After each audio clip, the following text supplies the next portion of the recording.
in the beginning will take on anybody. You're Yes. just trying to get a client. Mm-hmm. And then pretty soon you start to add the filtering systems Mm-hmm. into it. But a bad client is worse than a bad boss. Yes. How do you determine, and because you help a lot of female coaches, Mm-hmm. how do you determine and teach them when it's time to fire your client?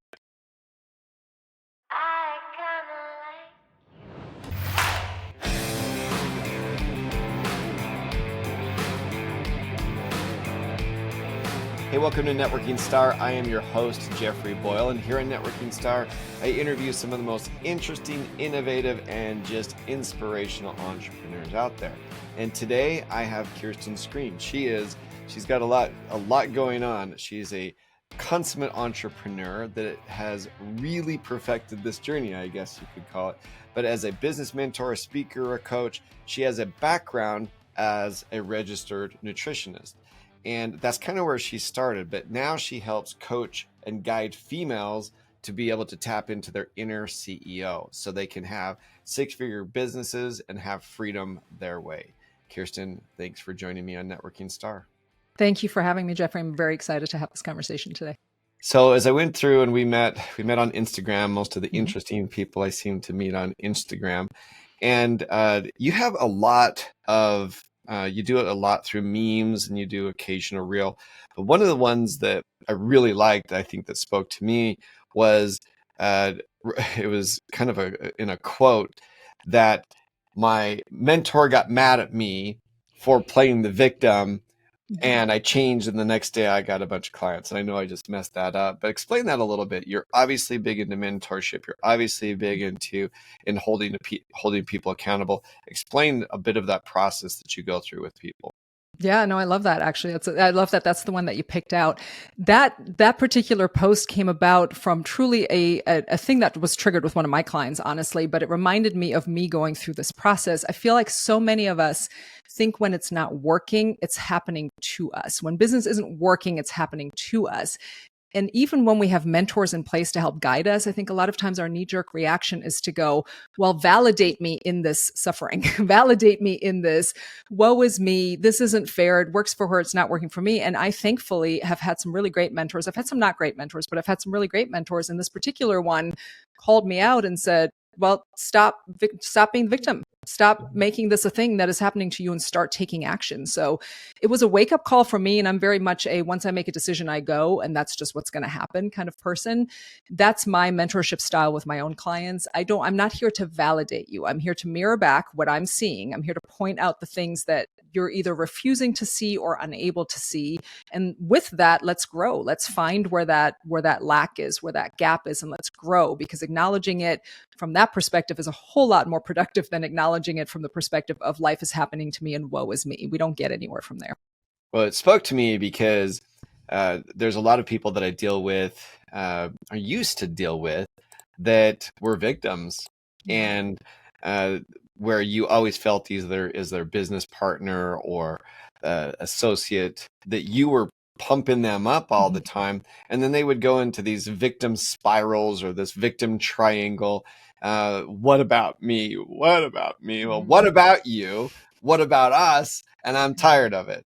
And so I think that's what spoke to me a lot is that, but we all need the mentor that can sometimes shake us into place.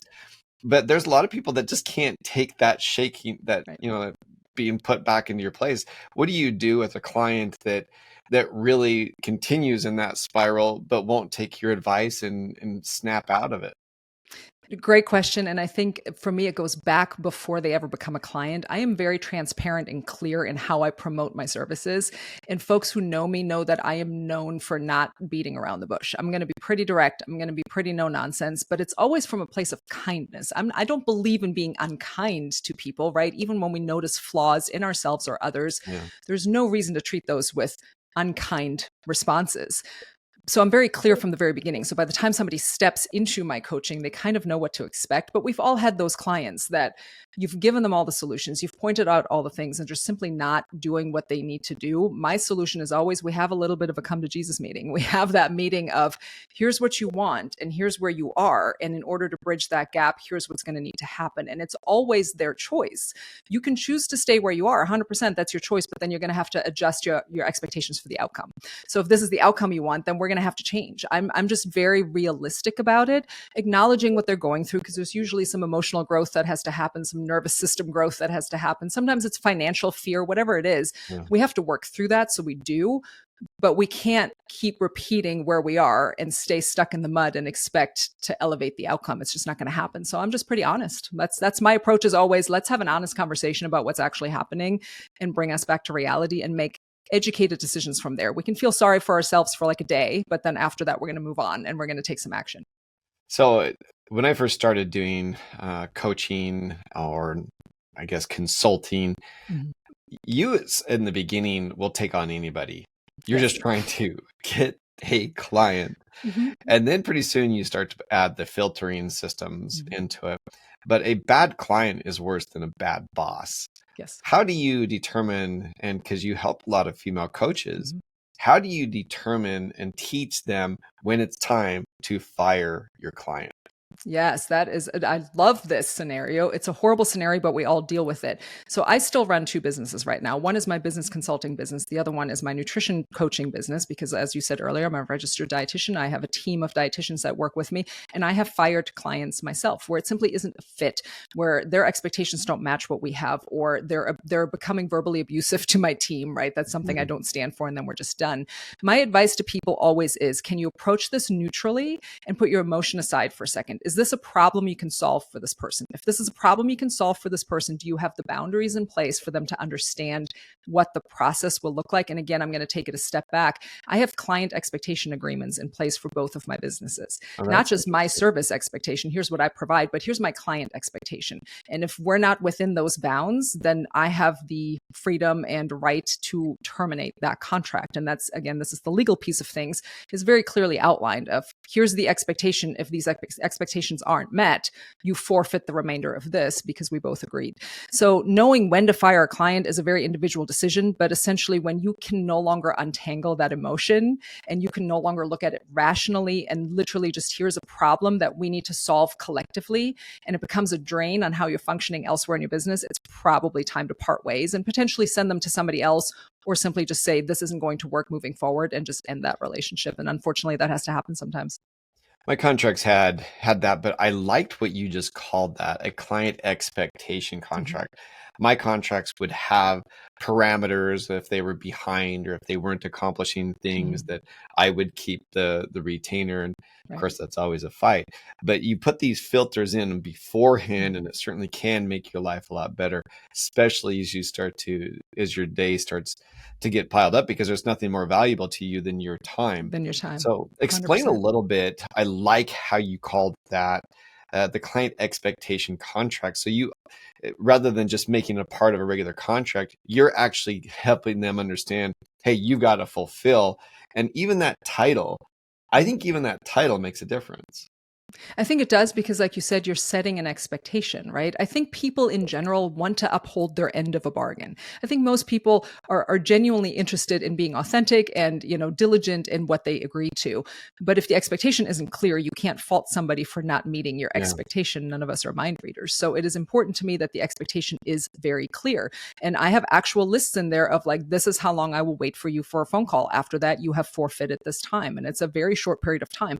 I have expectations in there of, when we have our sessions, I expect you to be in a quiet space without disruption so that we are focusing on what we're doing. When we talk about you executing something and you hit a roadblock, I have an expectation that you let me know so we can work through it instead of coming back 3 months later saying this didn't work, right? So the important part, I think, is just to be very clear about how you want it to look, and then not be afraid to communicate that from the very beginning. Again, kindness is always my judgment point of, am I communicating this kindly? I have the saying that I say to my clients a lot: never make your expectations unkind, but always make them non-negotiable. Yeah. we can be very hard in our boundaries, but have them be boundaries that benefit both of us. So that was the origin of why I came up with this agreement. But also once I started taking on team members, and these team members had to deal with clients. And I think a lot of times for team members, it is difficult to know where they're not stepping on their boss's toes because they don't want to make the business look bad, but where they're also still protecting their own boundaries. So that elevated the importance of this agreement for me, that my team members were also covered and protected, and things were in place that just very early on set the picture for here's how we're all going to work together to get you, the client, to the goal that you're after. A book came to mind while you were talking about that. I'm not sure if you've ever heard of the book there's Crucial Conversations, and then they have a follow-up to it called Crucial Confrontations.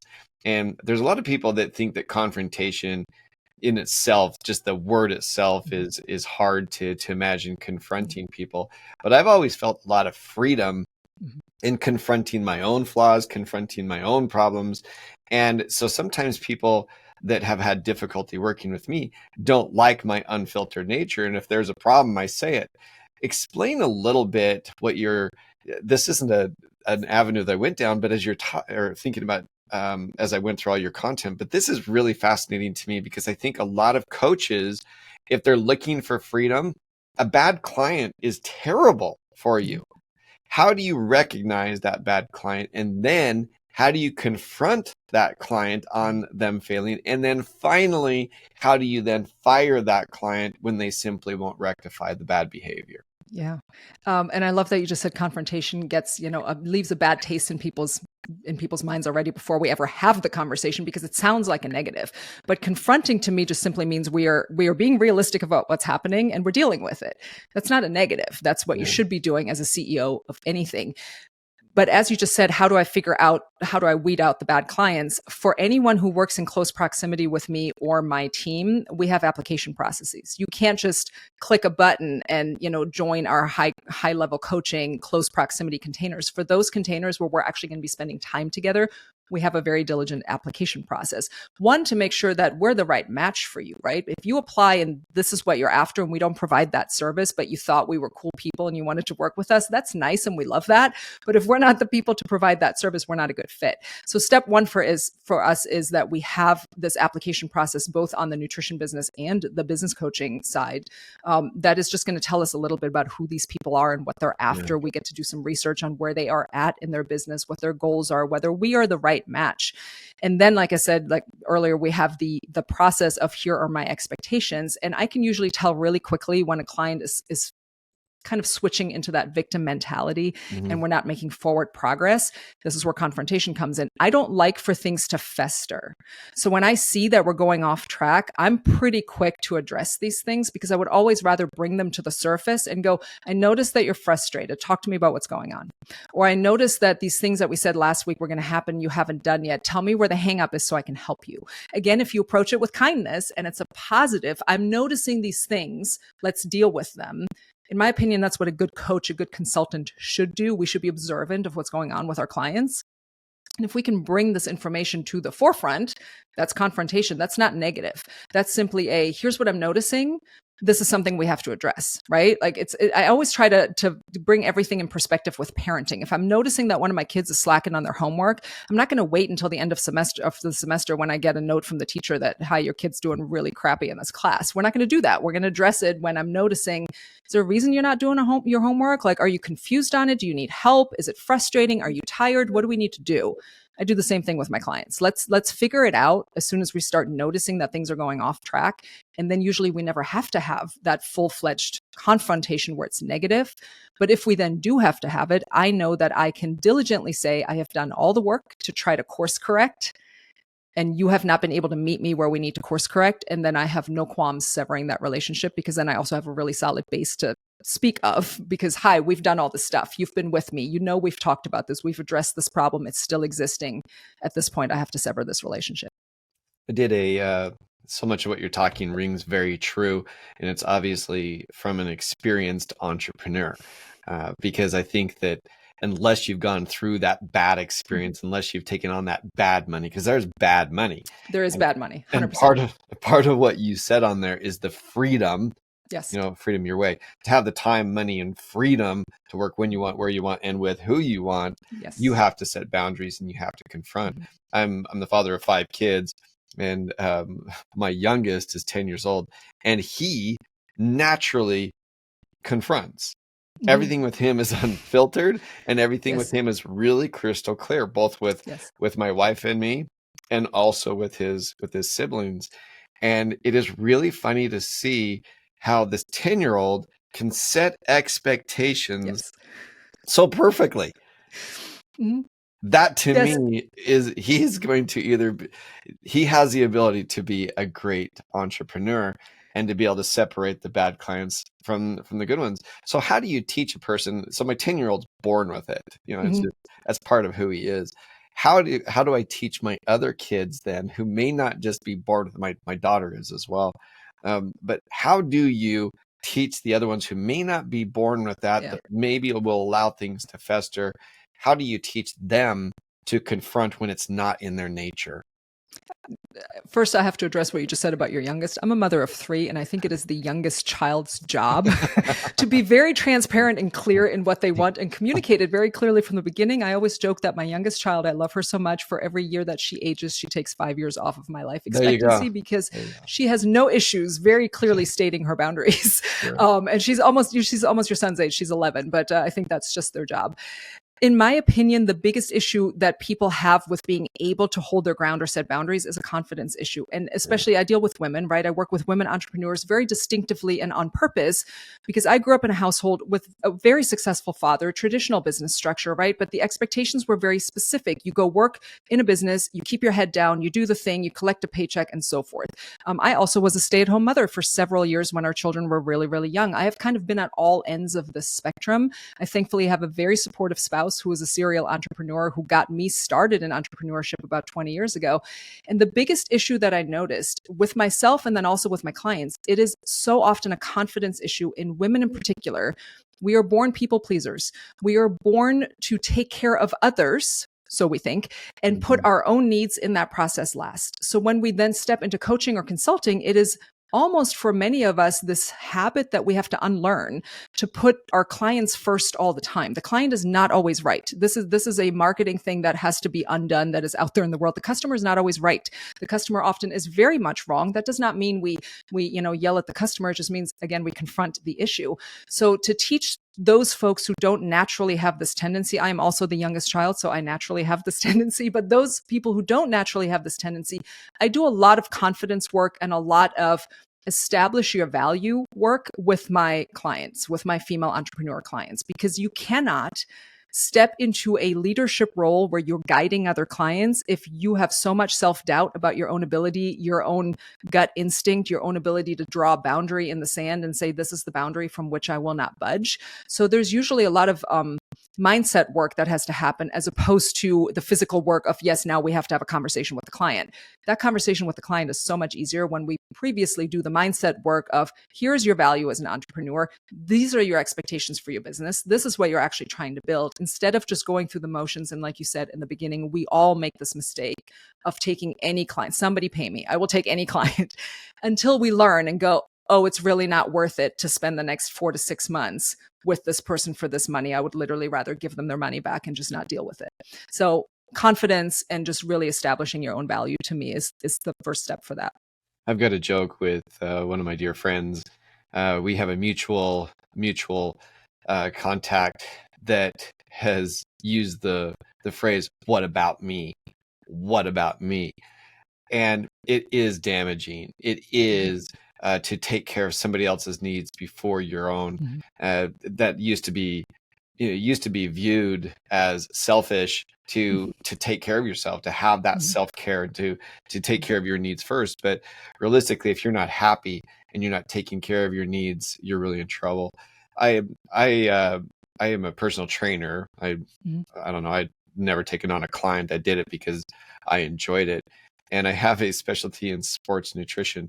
One of the things that I believe a lot, and you got an entire business as a part of it, You say serial entrepreneur. I think I'm more of a fanatical entrepreneur. I love that. And so you've got all these different businesses. Explain to Mhm. me a little bit, and I ask different people who are into fitness, into nutrition, why Mhm. is powering your body so important for these female entrepreneurs that you're teaching? We could have a whole another We know hour we of could. podcast I may on have just this. opened up Pandora's box You a may have little just bit opened on this. Pandora's box. My first love has been nutrition since I was 17 years old because I had Yeah. a very terrible track coach in high school who basically tried to ruin all of our bodies. And I said there had to be a better way. So I Yeah. went to college for 7 years to learn the better way. So I have worked as a dietitian forever. Everything in your body functions on do you have the resources to do the work that you're asking your body to do? And that includes your mind. If your body is not nourished, and I don't mean enough calories, enough protein, enough carbohydrate. I mean, if you don't have the minerals, if you don't have the vitamins, if you don't have the stomach acid to absorb the food, if you don't have the happy gut bugs that give you the energy out of the food, nothing works. So when you're sitting in your business and everything feels hard and everything feels frustrating and you can't sleep at night and you're not awake in the morning when you wake up and you want to take a nap at 2 o'clock in the afternoon and you're blaming everything around you and you're blaming, the clients, or you're blaming the weather, or you're blaming the workload, look inward first. Yeah. Have you supported your body and your mind to do the work that you're asking them to do? If that answer is not a resounding yes, then you're probably literally just running on an empty tank. And there's many people who are overfed and undernourished. Yeah. So when I say empty tank, I don't Nutritionally mean starving you is did what you're right. talking about. Exactly. I don't mean you didn't eat enough food. You probably did, but do you have the resources? Nothing works. You can have surgery and your surgeon can be the best surgeon in the world. If you don't have enough minerals and vitamins to fix what he just fixed, it won't heal. That's always the bottom line of everything. As a business owner, as a parent, as a human just walking on this planet, unless you have given your body the resources it needs, nothing else matters that day. You're always running in a deficit. Well, I am 100% in agreement on that one. And it's really, as a young person. So my oldest son is 23 years old and my daughter is 21, and they're both very entrepreneurial in nature. They're both in college or both studying to finish up different things with their studies. And I talk to them a lot about that, just the dangers of the Red Bull, the dangers of those things. And I call it poison and try to guilt them into never doing that. But as a 21-year-old, 23-year-old, you can get away with it. You can get away with eating complete crap. But once you get right now, but the body remembers. It does. And I think you're right. And at age 30, all the things start to slow down. Age 40, my hair started falling out, and all of a sudden you see complete different processes. And there's so many of these habits that are so destructive as an entrepreneur, because as an entrepreneur, time is a valuable asset, but nothing happens without mental clarity and stamina from the healthy body. So is that a part of what you teach your female entrepreneurs and coaches, is having that mental and body stamina to be able to go through the rigors of what they're going to experience as an entrepreneur and a coach?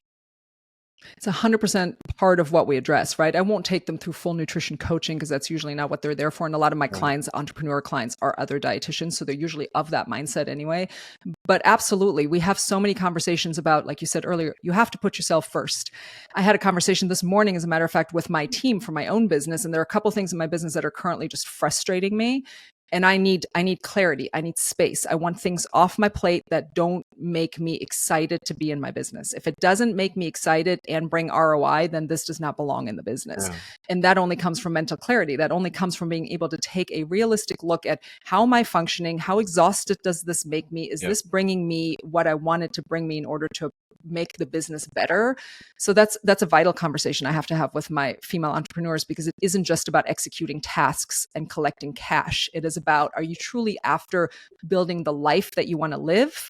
Because you can be an entrepreneur and it looks great on paper and you make a lot of money, but if you're working 80 hours a week, what have we gained? Because it might be in your better interest to just go get a 9-to-5 somewhere else and gain your sanity back. It's only worth it to me if we're building a business where sanity comes first, joy and ROI are intertwined, and I have gained time back to spend that time with my 3 children. I don't want to spend that time in an office for 8 hours a day.